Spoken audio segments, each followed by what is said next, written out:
everyone, I am Bhavana and you are watching Bhavana education diary. तो आज हम जो केस डिस्कस करने वाले हैं आईपीसी का, वो केस कल्पेबल होमिसाइड और मर्डर पर बेस है। इस केस में हम जो कल्पेबल होमिसाइड है और मर्डर, उसमें सेक्शन 299 का क्लॉज सी और 300 के क्लॉज 4 को डिस्कस करेंगे। इस केस का नाम है इम्पेरर वर्सेस धीरजिया। तो इस केस में बेसिकली जो फैक्ट है वो आपको कंफ्यूज कर सकते हैं सेक्शन 304 पे, जो कि रश और नेग्लिजेंस पे बेस्ड है। तो यहाँ पे जो सेक्शन 304 का क्लॉज ए है और यहाँ पे दोनों में कुछ कुछ सिमिलैरिटीज हैं। तो अब हम इसको देखते हैं। तो इसके फैक्ट पे जाने से पहले इसके थोड़े से जो इसमें सेक्शन रिलेट कर रहे हैं उन सेक्शन को हम डिस्कस करेंगे। तो सबसे पहले हम पूरा मर्डर और कल्पेबल होमिसाइड को ना डिस्कस करते हुए सिर्फ उन पॉइंट्स को डिस्कस करेंगे, उन पार्ट को डिस्कस करेंगे जो इस टॉपिक से रिलेट कर रहे हैं। तो सबसे पहले जो सेक्शन 299 का क्लॉज सी है, ये बेसिकली बात करता है कल्पेबल होमिसाइड में। कल्पेबल होमिसाइड का क्लॉज 3 ये कहता है कि नॉलेज, यानी कि आपके नॉलेज में जो एक्ट है वो एक्ट आपका क्या हो सकता है, लाइकली टू कॉज डेथ, यानी कि ये इसके इसेंशियल है इसके 299 के क्लॉज सी के। तो आप इसमें जो एक्ट कर रहे हो वो आपके नॉलेज में होना चाहिए कि आपका एक्ट क्या होगा, वो उस पर्सन की डेथ को जो है वो क्रॉस कर सकता है। अब जो सेक्शन 300 का क्लॉज 4 है, सेक्शन 300 क्लॉज 4 वो कहता है कि नॉलेज, फर्स्ट पॉइंट है इसका कि नॉलेज, आपके एक्ट में नॉलेज होनी चाहिए और इसमें इमिनेंटली डेंजर होना चाहिए कि आपकी नॉलेज से जो एक्ट हो रहा है वो पूरी तरह से डेंजरस है उस पर्सन के लिए जिस पर्सन की डेथ हुई है। नेक्स्ट थिंग इज दैट कि जो इसमें कॉज क्या होना चाहिए, यानी कि जो आपका रिजल्ट है वो ये होना चाहिए कि डेथ होनी चाहिए। इसमें क्या होना चाहिए, डेथ कंपल्सरी है, होनी चाहिए, या तो आपका एक्ट ऐसा हो जिस एक्ट की वजह से उसकी डेथ हो गई हो, यानी कि लाइकली टू कॉज डेथ। इसमें क्या है कि इसमें without any reason and justification, इसमें जो एक्ट होना चाहिए वो बिना किसी रीजन के और बिना किसी जस्टिफिकेशन के होना चाहिए। अब अगर हम इन दोनों की बात करें तो दोनों में यहाँ पे नॉलेज जो वर्ड है एक बहुत इंपॉर्टेंट वर्ड है, और दोनों में जो मेन डिफरेंस यही है वो ये डिफरेंस है कि इंटेंशन और यहाँ पे जो डिग्री ऑफ द ऑफेंस, यानी डिग्री ऑफ द नॉलेज और डिग्री ऑफ द रिजल्ट, तो ये बहुत ज्यादा सीरियस नेचर का होता है, ये से थोड़ा सा कम सीरियस नेचर का होता है। अब हम इस केस के फैक्ट को देखते हैं। इस केस में जो हस्बैंड और वाइफ है, ऑब्वियसली इसमें वाइफ जो है वो धीरजिया है। तो अब इसमें क्या होता है, दोनों हस्बैंड वाइफ के बीच में बहुत ज्यादा डिस्प्यूट्स होते हैं। उन डिस्प्यूट्स रेगुलरली वो उसका हस्बैंड का वाइफ को मारना पीटना इस तरह से चलता रहता है। उनका एक 6 मंथ का बेबी होता है। तो यहाँ पे सडनली क्या होता है कि सडनली नहीं, ये जो हस्बैंड बार बार मारता पीटता है, तो एक रात को वो देखता है कि उसकी वाइफ और जो उसका बच्चा है वो नहीं है। तो वाइफ बहुत ज्यादा डरी होती है और वो इसीलिए होपलेस महसूस करती है क्योंकि वो अपने हस्बैंड को छोड़ के अपने पेरेंट्स के घर जाना चाहती है, लेकिन उसके घर वाले उसे मतलब रखने से मना कर देते हैं और वो अपने हस्बैंड के साथ और बिल्कुल भी नहीं रहना चाहती है। तो यहाँ पे क्या होता है कि वो अपने 6 मंथ के बच्चे को लेके घर से निकल जाती है। अब यहाँ पे जैसे ही वो निकलती है और हस्बैंड देखता है कि मेरी वाइफ यहाँ पर नहीं है और वो उसको ढूंढता हुआ बाहर जाता है, तब वो देखता है कि जो धीरजिया है वो अपने बच्चे के साथ भाग रही होती है और धीरजिया जैसे ही देखती है कि उसका हस्बैंड उसे फॉलो कर रहा है, तो वो इस डर से, अपने हस्बैंड के डर से उसको एक सूखा हुआ कुआं मिलता है और वो उस कुएं में जंप कर जाती है। यहाँ पे एक चीज ध्यान रखने वाली ये है कि वो उस कुएं में तब जंप करती है जब उसका हस्बैंड उसको फॉलो करता है और यहाँ पे उसके मन में अपने हस्बैंड के एक्ट के प्रति जो है वो डर होता है कि अब उसका हस्बैंड क्या करेगा, इससे बचने के लिए उसे कुछ नहीं समझ में आता। Then she jump into the well.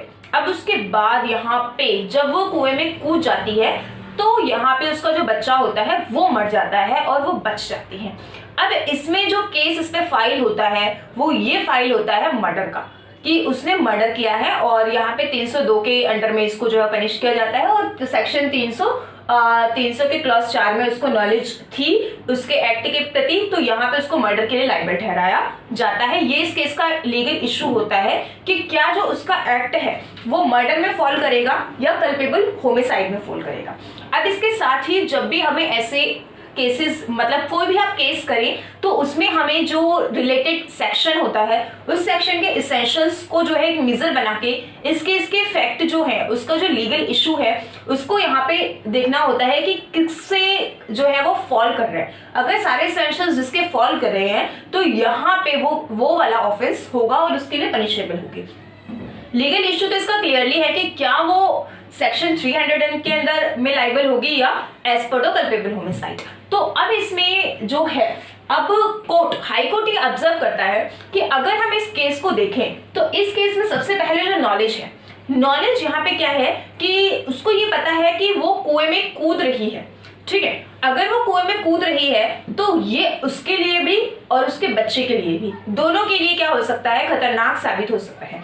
अब इसके साथ ही यहाँ पे जो उसकी इंटेंशन है, अब हम यहाँ पे बात करते हैं इंटेंशन की। तो कोर्ट कहता है कि यहाँ पे जो इंटेंशन है, यहाँ पे जो इस पर्सन की इंटेंशन है वो ये नहीं है कि अपने बच्चे को वो नुकसान पहुंचाए, बट उस वक्त जो उसकी इंटेंशन है वो ये है कि जो उसका इमिनेंट डेंजर है उससे बचने के लिए। और यहाँ पे उसका इमिनेंट जो डेंजर है यहाँ पे उसका हस्बैंड है, यानी उसको अपने पति से बचने के लिए वो क्या करती है, वो अपने पति से बचने के लिए कुएं में कूद जाती है। अब दूसरी बात ये है degree of knowledge. Degree of knowledge में एक चीज बहुत मैटर करती है कि यहाँ पे जो डिग्री ऑफ नॉलेज है उसकी वो ये है कि वो बहुत ज्यादा लोग कैसे है, कि यानी कि उसके मन में पहले से ये इंटेंशन नहीं थी कि मैं घर से निकल रही हूँ और मैं जंप करूंगी कुएं में। तो यहाँ पे उसको जो एक्ट है वो सडनली होता है, उसको कुछ नहीं समझ में आता, वो अनकॉन्शियस हो जाती है, then she jump into the well, ठीक है। तो यहाँ पे डिग्री ऑफ नॉलेज जो देखें वो इसकी डिग्री ऑफ नॉलेज जो है वो मर्डर के लिए सफिशिएंट नहीं है, ठीक है। तो ये तीन चीजों के साथ जो है वो देखा जाए तो यहाँ पे ये तीनों चीजें इनको फॉलो नहीं कर रही है। उसके पास नॉलेज जो और इमीडिएट डेंजर, उसके पास ये नॉलेज और नॉलेज थी कि इट कैन बी जो है ये सीरियसली मतलब हो सकता है, it can be dangerous, but यहाँ पे जो है उसको डेंजर इमिनेंट है। लेकिन अब इसमें जो उसका एक्ट है कॉज और लाइकली टू कॉज है, बट यहाँ पे जो है वो मर्डर में फॉल नहीं करेगा, क्योंकि जो उसकी इंटेंशन है वो उसकी इंटेंशन क्या है, पॉजिटिव इंटेंशन है। पॉजिटिव इंटेंशन इसके ये है कि उसका एक्ट जो है यहाँ पे अपने हस्बैंड से होने वाले खतरे से बचने के लिए उसने कदम उठाया है। तो इस केस में क्या होता है कि कोर्ट इस बात को नकार देते हैं कि ये मर्डर है। तो कोर्ट का कहना ये होता है ये मर्डर नहीं है, बट हाँ ये सेक्शन 304 के अंदर में लाइबल होगा। और इसी के साथ ही यहाँ पे अगर हम देखें तो 8 महीने तक वो पहले से ही जेल में रहती है।